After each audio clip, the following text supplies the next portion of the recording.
All right, so we're diving into something pretty cool today, getting you prepped for a body artist interview. We've got some incredible resources from RoleCatcher to guide us. Yeah, their career guides and honestly, their AI features are amazing.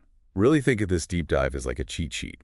You'll get what interviewers are looking for and how to stand out. It's like having that inside scoop. We'll break down those tricky questions. Exactly. Before we jump into the questions, though, let's paint a picture. What does a body artist even do daily? I mean, tattoos, piercings, yeah, but what's the reality? RoleCatcher's definition is spot on. It's this blend of artistry, technical skill, and you got to interact with clients. You're bringing their visions to life. Think commemorative tattoos or piercings, whatever they're looking for. Oh, for sure. And of course, safety is huge. Huge. Sterilization, hygiene, aftercare. Can't mess around with that. Got to ensure the client's well-being. So much more than just artistic talent, then. You need those people skills, communication, and that commitment to safety. Low pressure, right. Right. But that's where the prep comes in. It's exactly. First question, often the first one they hit you with. Can you describe your experience with different body art techniques? Seems straightforward, but what are they really getting at? Definitely assessing your skill set, your experience. It's about your versatility, too. Have you mastered a specific technique like black and gray realism, or are you comfortable across various styles? So how should you approach this question? Just list every technique you've ever even thought about. Think quality over quantity. Focus on those techniques relevant to the job, highlight your strengths. Applying for a portrait tattoo artist, talk about realism, shading, skin tones. So even with limited professional experience, you can still showcase your passion. Absolutely. Yeah. Share those personal projects, apprenticeships, even those early experiments. Love it.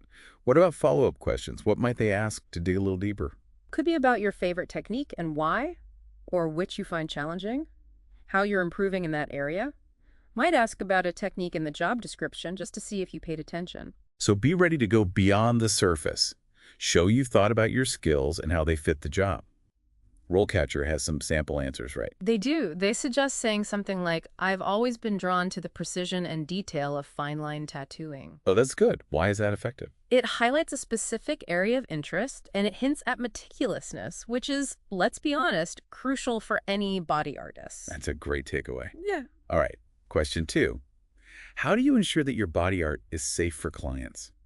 This one feels serious. It is. You can't wing it. Safety is everything. They want to know you understand the risks, that you take every precaution to protect your clients. To talk about your process, all the details. Everything. Autoclave, disinfectants, prepping the area, how you get rid of sharps. Don't forget client communication. Mention aftercare instructions. It's going above and beyond. Yes. Shows you're committed to their well-being even after the session. Now, what about follow-ups to really test your knowledge? They might ask about dealing with specific challenges, maybe adapting your process to an unexpected situation, or your knowledge of bloodborne pathogens, allergies, that kind of thing. Okay, so be ready to think on your feet.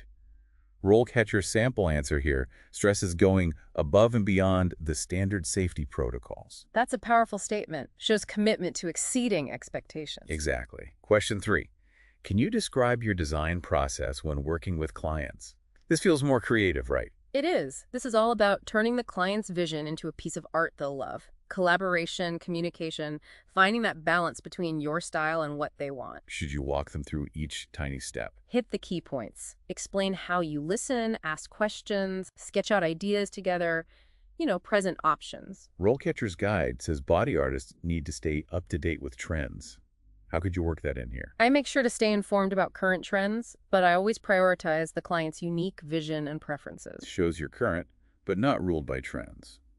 What about follow-up questions on this one? They might ask about a time you compromised on a design, or dealing with creative differences, or about your experience with design software. Speaking of RoleCatcher, what's their sample answer on this design process? They emphasize creating a collaborative and comfortable environment. Shows you're focused on the client experience. Makes sense. Question number 4. Can you describe a time when you had to troubleshoot an issue during a body art session?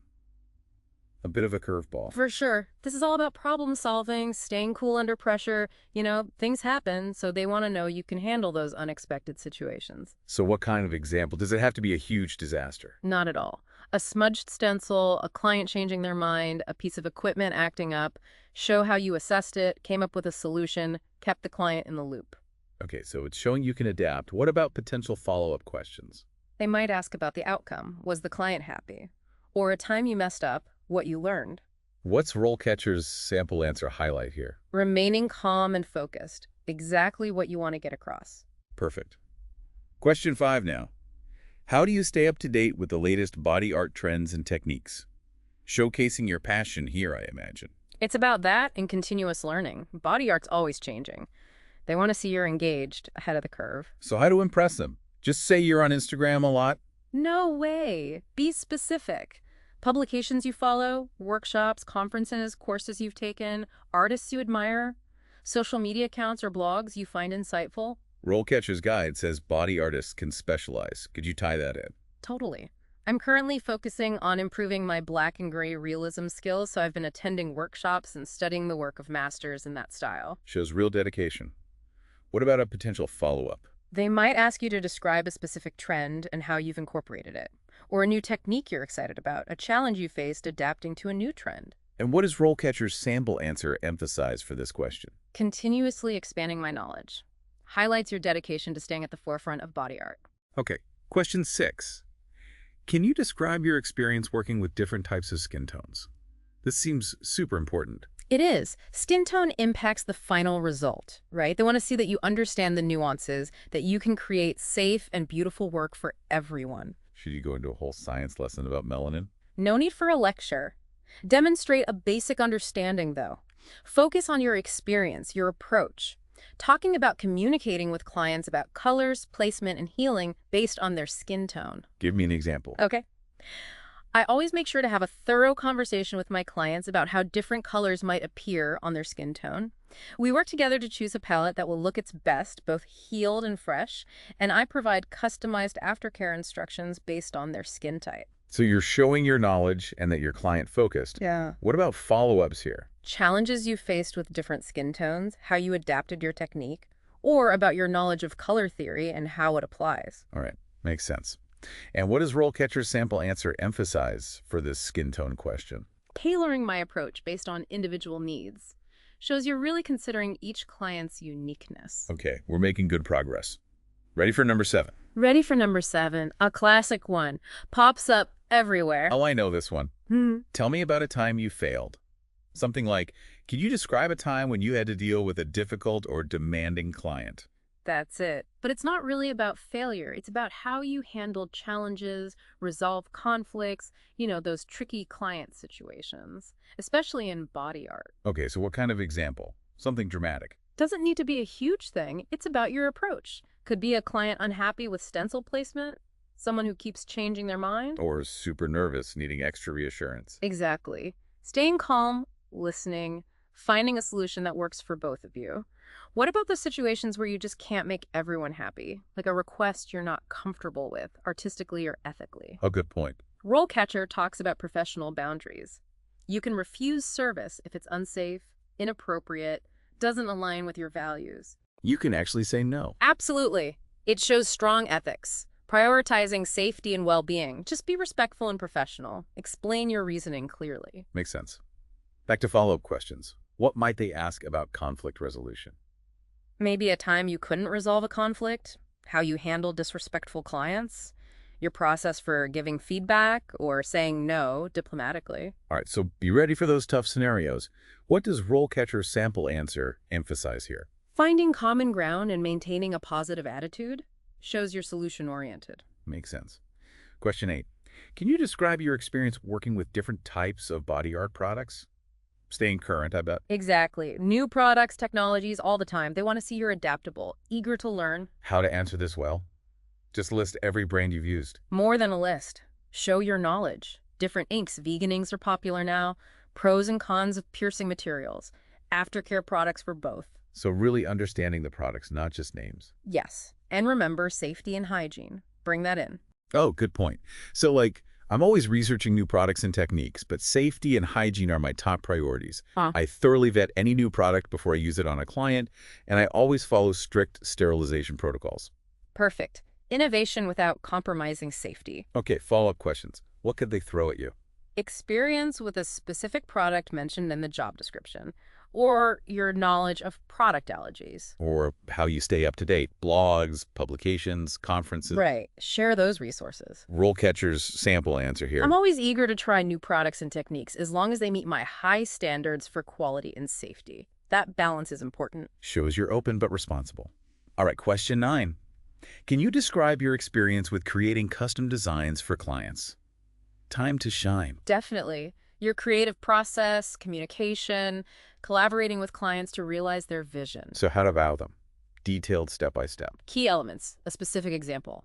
How you gather inspiration, communicate with clients, translate their ideas. RoleCatcher mentions body artists opening their own studios. Could you tie that in? Yeah, show your ambition. Through my experience creating custom designs, I've developed a deep understanding of what makes a design both visually striking and personally meaningful. I'm passionate about helping clients tell their stories through body art, and I'm always refining my own style to better serve their needs. Shows you're thinking long-term. What about follow-ups here? Describe a custom design you're proud of. Maybe a time you overcame a creative challenge. Or their experience with design software. Yep. It's all about showing you can handle the job.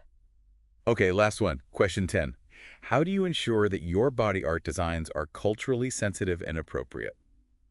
Super important now. It's essential. They want to see you understand the impact of body art, that you approach your work respectfully. So how do you answer this? Just a list of do's and don'ts. More than a list. Demonstrate awareness of cultural appropriation and how you avoid it. What are some steps you take? Talk about your research. When a design has cultural significance, research its origins, meaning, sensitivities, consulting with experts when needed. RoleCatcher talks about building client relationships. Tie that in. Definitely. I believe open communication is key. When working with a design that has cultural significance, I always have a detailed conversation with the client to understand their intentions and ensure that the design is being used in a way that's both meaningful and respectful. So it's about the person wearing it, not just the design. Exactly. Partnership and understanding. Follow-up questions. What could they ask?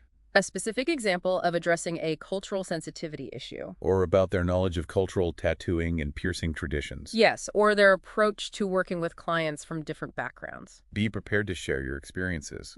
What's RoleCatcher's sample answer here? Educating myself on the cultural significance of the design. You're not just about looks, but meaning and impact. That's a wrap on the questions. We've covered a lot. We have. Feeling more prepared. Definitely. But before we move on, let's talk about RoleCatcher's AI. We haven't really explored it yet. Oh, right. Let's dive into how it can help. So, more detail. How does it work? Why is it good for body artists? Imagine this. You've done your resume, cover letter, practice answers, feeling good. Stressing me out just thinking about it. But every studio has different expectations, right? Oh. How do you tailor everything? That's where RoleCatcher comes in, your personal career coach. In practice, how does that look? Does it magically write everything for you? No magic, but close. Upload your resume and cover letter. Paste the job description. The AI analyzes it all, finds any gaps between your skills, experience, and what they're looking for. Like a super editor. Finding those tiny details. More than that, it suggests improvements, helps you highlight the right stuff. That's amazing. What about the interview itself? Remember those sample answers? You can put in your own answers and get feedback based on the specific job. A virtual mock interview. Exactly. Helps you see where you're rambling, where you need to be more concise, or need better examples. So helpful. But for those who get nervous no matter what, does RoleCatcher have anything? Of course. They have a video practice feature. Record yourself answering questions. It analyzes your pacing, tone, even body language. A virtual coach. Right. Practice in a safe environment. Wow, they thought of everything. Like an entire prep team. It is. And it's specific to body art, so the feedback is relevant. All right, lots to take in. Feeling much more informed. We covered a lot, but there's always more to learn. I'm ready for part 3. Okay, part 3 of our body artist deep dive. I gotta say, after all those questions, learning about RoleCatcher's AI, I'm feeling pretty good. Awesome. We covered a lot. Hopefully you're feeling more prepared. But with all this focus on the how, the answers, the tools, standing out, I think it's good to remember the why. You're right. Why this career path? What's special about it? Exactly.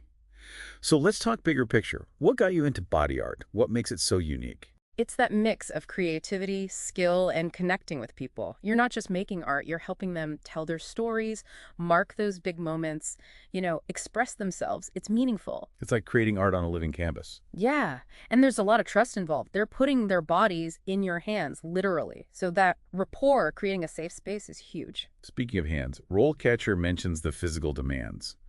Standing all day, repetitive motions, got to be ready for that. Definitely. Stamina, strength, especially as you get busier with longer sessions. Taking care of yourself is key. Stretching, ergonomics, breaks, prevent those injuries. Makes sense. It's not just artistic talent, it's physical too. Yeah.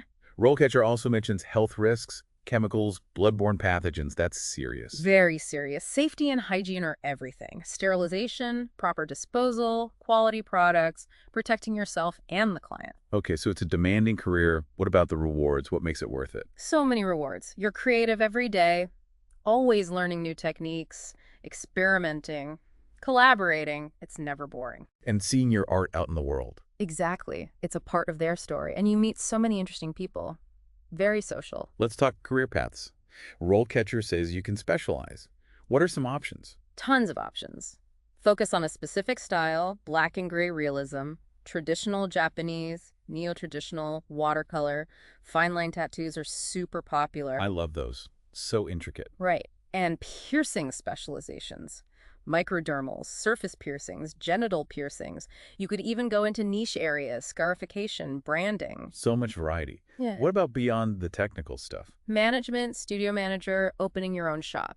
Teaching, sharing your skills. You could even combine body art with other interests. So many possibilities. Yeah. RoleCatcher also mentions it's a competitive field. Any advice for those feeling overwhelmed? Focus on your craft. Develop your style. Don't copy. Be unique. And network.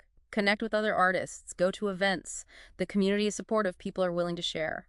That's great advice. So as we wrap up, what's the one thing you want our listeners to remember?